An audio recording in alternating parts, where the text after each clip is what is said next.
Tal día como hoy, en 1973, 51 años atrás, falleció el gran Casals en Hatorrey, San Juan de Puerto Rico, donde vivió buena parte de su exilio. Él era, como su nombre lo dice, pues obviamente catalán.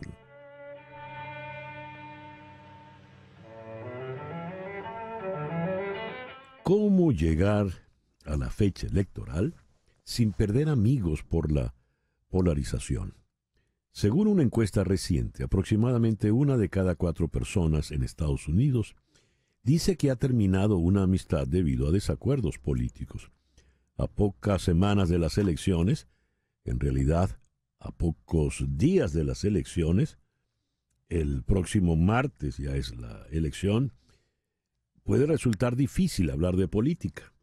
Los estudios muestran que la polarización puede conducir al aislamiento, el estrés y la ira. Esto lo vamos a abordar aquí en Miami con la doctora Edith Shiro, psicóloga clínica, autora del libro El inesperado regalo del trauma. Edith, muy buenos días, muchísimas gracias por estar con nosotros. Hola, mi querido César, feliz de estar con ustedes esta mañana. Y en Caracas está la coordinadora de la Escuela de Psicología de la Universidad Católica Andrés Bello, investigadora de Psicodata Venezuela, la psicóloga Celibet Guarín. Celibet, muy buenos días, muchas gracias por acompañarnos. Muy buenos días, un gusto compartir con ustedes. Está una venezolana en el foro de hoy porque si alguien tiene experiencia, si algún colectivo tiene experiencia en esto de romper relaciones, amistades, familiares por polarización política, somos los venezolanos que hemos padecido ese mal, en los últimos años. Hago la acotación de Celibet en Caracas porque Edith también es venezolana, pero está en Miami y sabes muy bien lo que estamos viviendo a efectos de polarización aquí en Florida. La pregunta, ¿cómo llegar a las elecciones sin perder amigos por la polarización? Vamos a comenzar con Edith aquí en Miami. Me encanta además que estamos en esta conversación con la directora de mi querida alma mater, la UCAP, que me formó tan lindo como psicóloga. Así que muy orgullosa de estar aquí hablando de este tema. Y uno de los temas de la polarización, César, esto no es nuevo. En situaciones políticas, en situaciones sociales difíciles, no solamente en Estados Unidos, en Latinoamérica, pero también recuérdate en Europa, en la época de la Segunda Guerra Mundial, en la época, o sea, este tipo de polarizaciones son no solamente evidentes, sino bien peligrosas. El ser humano tiende a extremizarse y el peligro de esto es cuando objetivizas al otro, cuando el ser humano Ujú. se vuelve un objeto en vez de un ser humano. Es mucho más fácil atacarlo, invalidarlo, ridiculizarlo y hasta matarlo, ¿ok? Cuando llegamos a extremos, que fue una de las técnicas que se usó en todo para el Holocausto, para la Segunda Guerra Mundial, que se usa en Venezuela, o sea, y corrígeme por favor, tú que estás en Ujú. Venezuela, pero esta idea de que el otro no es un ser humano, somos nosotros y ellos, y el otro, la Ujú. otredad, se vuelve algo que es tan enemigo que ya ni siquiera tiene emociones, no hay compasión, no hay empatía, y es mucho más fácil cuando se va desde ese lugar en ponerlo para abajo, en atacarlo y realmente llegar a extremos de hacerle daño también. No solamente eso, sino que hoy en día con las redes sociales, como César, tú y yo hemos hablado muchas veces, el anonimato de las redes sociales, el anonimato de no tener la responsabilidad de la accountability, de decir este soy yo y Sí. yo soy la persona que estoy dando opinión, hace que entonces los ataques sean muchísimo más violentos y muchísimo más agresivos porque no hay que dar la cara Ujú. para este tipo de ataques. ¿Por qué el adversario político deja de ser gente? Deja de ser una persona merecedora de respeto y consideración. ¿Por qué el adversario político pasa a ser un enemigo? En, en Venezuela, Decos y Copellanos pues eran adversarios políticos, pero había cordialidad en la vida ciudadana. Había intercambio de ideas, de palabras. Republicanos y demócratas, pues eran personas que se cordializaban. ¿Por qué luego de Chávez en Venezuela eso se acabó? ¿Y por qué ocurre eso en Estados Unidos? Me gustaría la opinión de Celibet Guarín. Bueno, específicamente en el caso venezolano, la Escuela de Psicología ha venido desde el año 2023 haciendo una encuesta que nos permita comprender estas dinámicas que están ocurriendo, y así es como surge el estudio de Psicodata Venezuela, que es como un retrato, una foto de lo que está sucediendo. Para este año 2024, un poco cuando revisábamos los datos, hay algunas variables que son de sumo interés. Sabemos, como bien lo decía Edith, pertenecemos a un grupo, somos seres sociales, y siempre en estos temas de polarización, una de las primeras cosas que se toca es que se rompe el tejido social.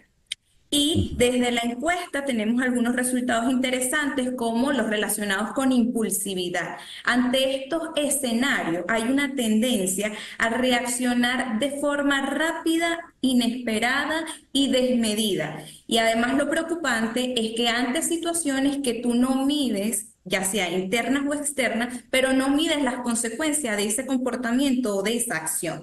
Si vemos los datos en el país, hablamos que un 23% de la población reportó altos niveles moderados de impulsividad, y mucho mayor en los jóvenes entre 18 a 24 años. Pero además le podemos agregar otra variable, que es el percibido, el clima socioemocional del país es percibido de manera negativa, donde cuando preguntábamos a las personas acá en el país, el ambiente o clima social en el país, ¿cómo es? Tenemos un 54% que decía siento miedo o estoy experimentando ansiedad en este momento.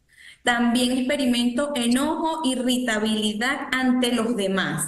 Y un 50% decía que experimentaba tristeza, pasividad, y también le costaba interactuar con el otro. Y le agregamos otra variable, la confianza, donde el 89% de la población dice es que no confío en los demás. Y en esto los demás incluso puede ser familia, puede ser vecino, puede ser amigo. Es decir, hay una ruptura de ese tejido que nos cuesta reencontrarnos con los otros, pero también desde nosotros internamente.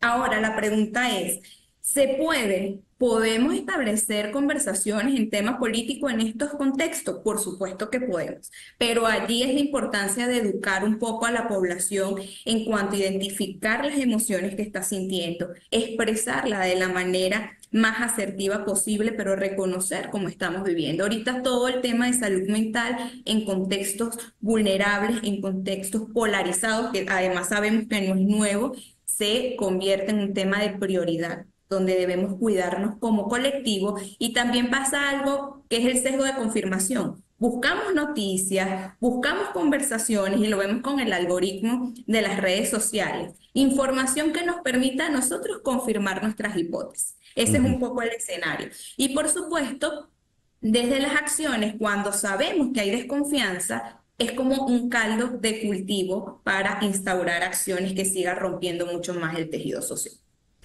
Bien, vista esta situación, ¿cómo hacemos?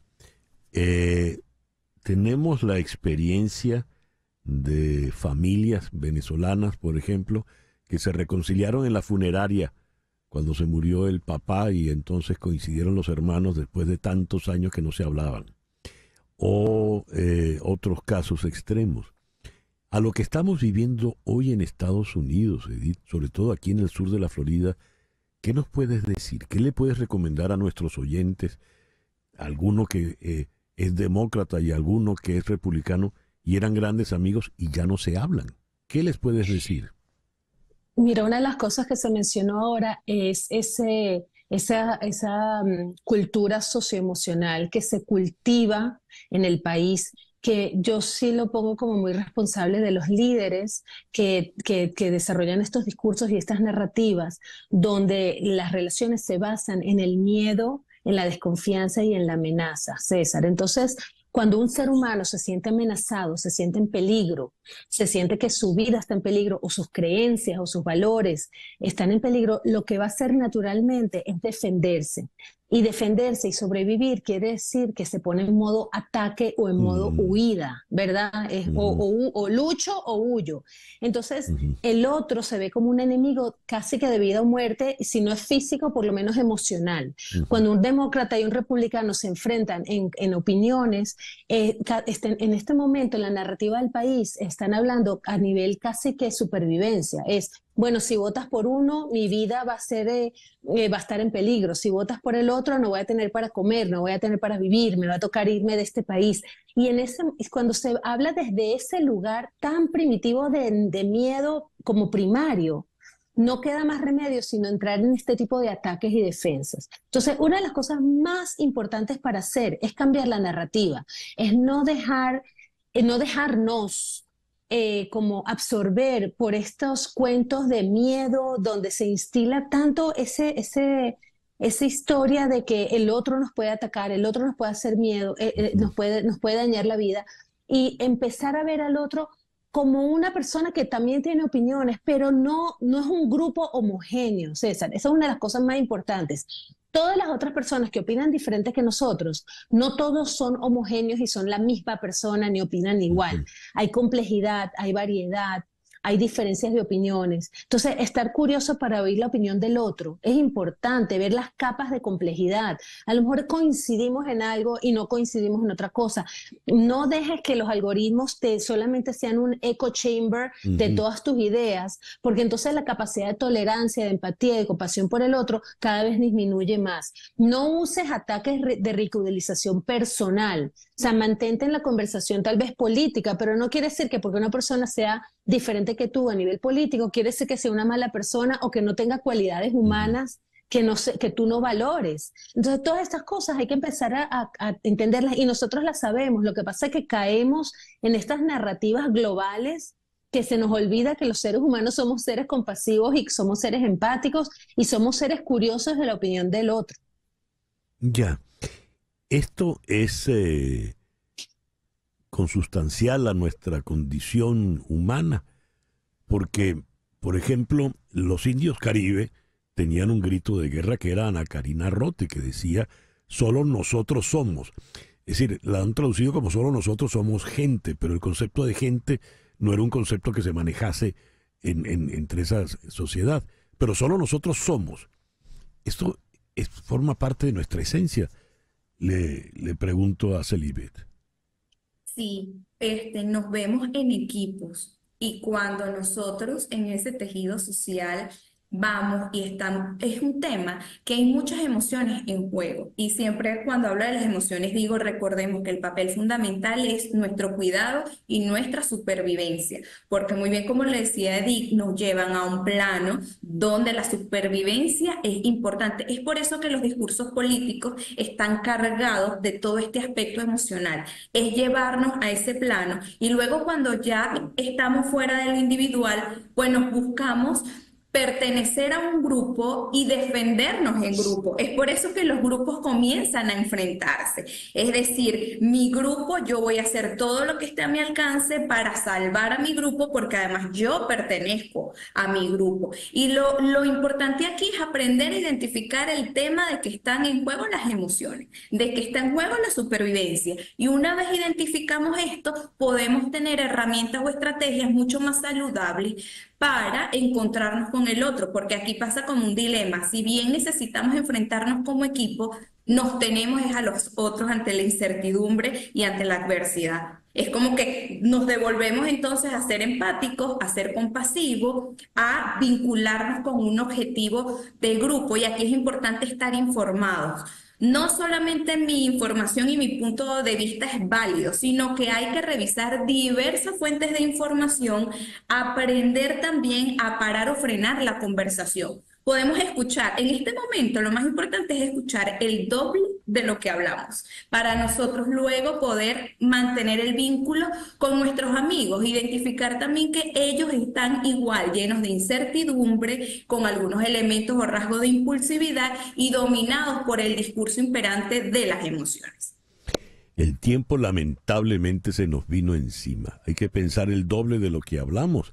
Algunos dicen, bueno, yo mejor no hablo de política y mantengo amistades, pero parece que es inevitable, dada la vorágine que se está viviendo, hablar de estos temas, hablar de política.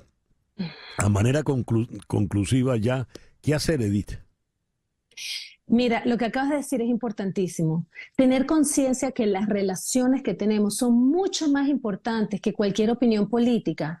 Es uno de los principios y los valores que tenemos que recordar. Vale mucho más las relaciones de familia, las relaciones de amigos, que cualquier diferencia política que tengamos. Entonces, conservar eso realmente vale la pena. La otra cosa es, no somos enemigos y no estamos en bandos distintos. Una cosa es cuando los caciques gritan en un grito de enemigo porque están siendo atacados y porque hay como un peligro de vida, y otra cosa es cuando todos estamos en un país queriendo un bienestar para el país. Ahí todos estamos del mismo lado del equipo y eso se nos olvida. Ahí todos los seres humanos a la final lo que queremos es bienestar, lo que queremos es salud, lo que queremos es tener una vida más alegre y más feliz, con menos miseria, con menos sufrimiento. Entonces ahí todos estamos en el mismo equipo. Entonces recordar estos puntos en común nos va a ayudar muchísimo para tener unas conversaciones mucho más tolerantes, mucho más abiertas, y recordar que lo más importante es conservar las relaciones y conservar la conexión y no la división y el enemigar. Así que muchísimas gracias por este tema, César, que me parece tan importante. Gracias a ti por atendernos en esta mañana, Edith. Y gracias a Celibet allá en Caracas. Gracias, Celibet. Siempre a la orden. Gracias. Edith Shiro, la autora de El inesperado regalo del trauma aquí en Miami, y Celibet Guarín, coordinadora de la Escuela de Psicología de la UCAP allá en Caracas.